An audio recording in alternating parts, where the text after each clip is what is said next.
Olá, seguidores. Vamos para mais um vídeo acompanhamento de CACR11, o fundo de papel da Cartésia. E nesse vídeo vou iniciar comentando sobre o preço atual de CACR11 versus o tamanho do problema. Depois vou aqui fazer uma parte mais voltada para quem está chegando de novo aqui no canal, porque tenho olhado aqui as métricas do YouTube e tenho visto que muitos estão chegando aqui através de pesquisa no YouTube. Então, pesquisando o que está acontecendo, e acho que é bom que repassar tudo aqui desde o início também, sobre como que o CSR11 chegou nesse ponto. Aqui é o Thiago PS, seu canal Fica Esperto. Então, começando aqui pela atualização do fundo. Nessa sexta-feira, dia 8 de maio, CSR11 com uma nova queda de 10%, vindo aqui para 30,75. Então, ó, aqui desde divulgação de não pagamento de rendimento, a gente está falando uma queda de 62%. E que CSR11 está com desconto de 68%, né? Ou praticamente 70% se a gente for levar em consideração o VP de alguns meses atrás. Então, faltando pouco aqui para alcançar o RPR11. O fundo da Orca está aqui na casa dos R$ 28. A CR11 está na casa dos 30,50. Chegou a bater 30,03. Agora aqui falando sobre comparando desconto do fundo versus os problemas. Então, esse aqui é uma imagem que eu já mostrei para vocês aqui em vídeos anteriores. Aqui de problema grave no CACR11, a gente tem. Está falando aqui de 80% do fundo, a gente pode estar dizendo que tem algum risco mais elevado, algum tipo de problema, ou uma alta exposição a obras, altíssima exposição, né, em fase de início de obras.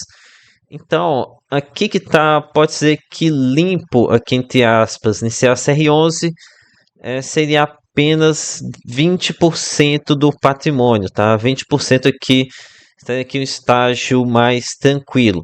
Apesar disso, nessa fatia de 80%, ainda tem ativos que tem algum valor, tá? Tem algo, tira-se alguma coisa. Eu vi alguns aí falando que se a CR11 vai no terreno, mas não sei se chega nesse ponto não, tá? Até porque ainda nem foi feito aqui o lançamento, então aqui muita gente está sendo precipitada nas considerações. Ok, agora aqui falando um pouco sobre o short, sobre as posições vendidas contra a CACR11.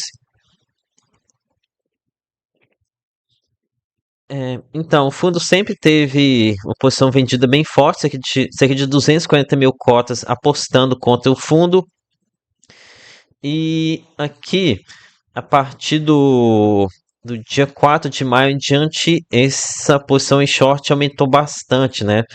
Chegando aqui a casa de 265 mil cotas na posição vendida. Teve uma queda aqui ontem, no dia 7 de maio, recuando 5 mil. Realmente alguns investidores realizando lucro. Mas aparentemente o pessoal aqui que está em posição vendida, por enquanto, não realizou lucro. Na verdade, parece que estão até empurrando o fundo, né? Estão falando aqui de. Teve aqui um dia que 22 mil cotas aqui, aumento de posição vendida. Talvez que um preço de quanto? R$ 40. Falando aqui de menos de R$ 1 milhão, né? Então nem foi isso que fez preço. Boa parte aqui dessa queda é devido à pressão de venda dos próprios cotistas. Ok, agora aqui ainda sobre atualizações. Estava aqui em conversa com alguns corretores, obtive aqui o status de reservas pelo projeto Amalfi, que é um que tem aqui um pouco mais vejo um pouco mais de possibilidade de sucesso comercial no lançamento. É um projeto mais, parece ser um bom projeto, né? E, enfim, o lançamento ainda não aconteceu e, segundo o corretor, a expectativa é de semana que vem. No entanto, o corretor é um vendedor, né? Ele sempre vai estar aqui com um viés muito otimista. Então, eu acabei que não consegui muitas informações com ele, né? Talvez aqui quando tivermos realmente o início do lançamento, parece que ele vai me avisar e aí eu posso repassar aqui para vocês. Mas enfim, aqui nesse final de semana vou procurar um incorporador, porque é, talvez seja uma fonte mais adequada de se obter informação sobre esses projetos. É, lembro vocês que quem está por trás aqui de boa parte dessas operações é a incorporadora Cian, uma empresa gigantesca lá na Bahia que tem projetos aqui gigantescos, né? É que em novembro de 2025, inclusive, chegou a ter algum material aqui divulgando esses projetos sendo que estão sendo financiados pela Cartésia. Aqui, ó, esse projeto aqui de Ilha de Saparico, Amalfi, tem aqui 22% de CACR11. Tem aqui também o projeto da Santo André, lá na reserva de Guaí, que um VGV também de 473 milhões de reais. Esse aqui é cerca de 26% de CACR11. Lembrando que essa Cian ela tem um bom histórico de projetos no seu portfólio, tá? Portfólio realmente gigantesco de hospitais, galpões logísticos, é, galpão industrial, aqui shopping. Você desenvolver um shopping é uma coisa gigantesca, né? Então, eles têm um track record de projetos grandes, aqui mansão, realmente aqui com o projetos de alto padrão, eles parecem ter alguma experiência. Então, agora nesse final de semana, vou tentar entrar em contato com esse incorporador para obter um pouco mais de informação, já que se a gente manda e-mail para o gestor, basicamente a gente tem a mesma resposta, a resposta padrão, né? Um Ctrl+C, Ctrl+V. Ok, e se você quer continuar aqui obtendo informação sobre CACR11, dê aqui seu like e se inscreva, porque os demais canais só vão ficar aqui fazendo bravata contra o fundo. Ok, com relação a se CACR11 vai continuar caindo ou não. Olha, ainda impossível dizer, tá? Quem tá vendendo aqui não tá fazendo mais conta alguma. Não que quem esteja vendendo aqui esteja errado, com certeza quem vendeu aqui antes acabou se dando bem, mas enfim, é que o pessoal tá vendendo acreditando que vai cair sem parar. Ok, agora conversando com os investidores que estão chegando aqui no canal pela primeira vez e não pegaram as minhas apresentações anteriores sobre a situação de CACR11.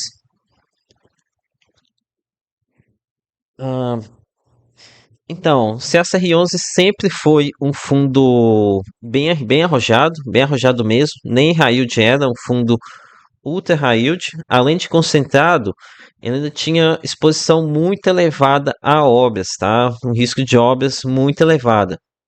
Ainda por cima, ele entrava antes mesmo dos projetos serem lançados, o que aumentava o risco ainda mais, aumentava muito o risco o fato dele entrar antes mesmo do lançamento dos projetos. E aqui, eu já mostrei aqui para vocês, a exposição a risco de obra dos fundos é enorme, né? No entanto, o gestor sempre diz ter um controle rígido de caixa. É, diz que tem um controle de caixa, mas nunca mostrou esse controle de caixa. Lembrando que o caixa do fundo hoje ele está zerado. Na verdade, pode ser que a gente tenha um caixa negativo, já que ele possui operações compromissadas, ou seja, ele tem um endividamento. Então aqui o que o mercado está especificando é que se a CR11 não vai ter recursos suficientes para tocar as várias obras que ele precisa aqui no futuro, né? E aqui eu lembro vocês que esse é um tópico que o pessoal está meio que afirmando sem ter certeza, porque o relatório ele menciona fundo de obras. Fundo de obras é exatamente para isso, é o que o próprio nome diz, né? É um fundo que você guarda para utilizar para fazer as obras. E aqui ele chega a citar essa questão do fundo de obras, né? No entanto, aqui a gente fica com dúvidas, tem aqui algum recurso ou se ele não tem nada, está zerado, ou se tem um recurso, ele é insuficiente e o gestor começou a reter o lucro para aumentar esse fundo de obras de forma a ter recursos para concluir os empreendimentos. Então, meio que esse SR11 ele caiu numa situação muito parecida com que o RPR11, o fundo da Urca, vem enfrentando já há um ano, essa retenção de lucros. Mas lembro vocês que tem algumas diferenças. Enquanto a Urca está fazendo uma retenção a conta-gotas, diminuiu parcialmente o rendimento. Com isso, o mercado ele reclama menos.